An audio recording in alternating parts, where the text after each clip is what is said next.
12 taon na palang nakalipas simula nung nag-umpisa ako mga ibang bansa. Isa rin ako sa mga nangarap na balang araw, makakaahon din ako sa hirap. Sinubukan kong makipagsapalaran kahit alam kong malalayo ako sa mga mahal ko sa buhay. Hanggang sa nalaman kong ganito pala ang hirap ng buhay dito sa abroad. Araw-araw, paulit-ulit ang ginagawa mo. Ganito kami, trabaho, bahay, trabaho. Isang araw ang pahinga, 6 na araw ang trabaho. Na-realize ko na ang 5 oras na tulog ay sapat na para maipaglaban ng isang araw na pagtatrabaho.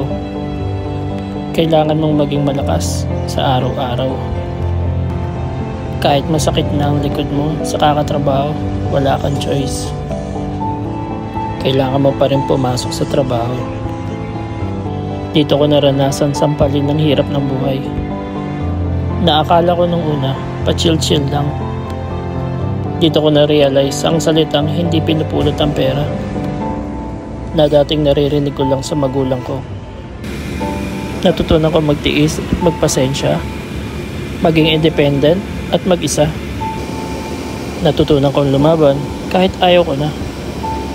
Dito ko na-realize na hindi pala talaga masarap ang buhay dito sa abroad.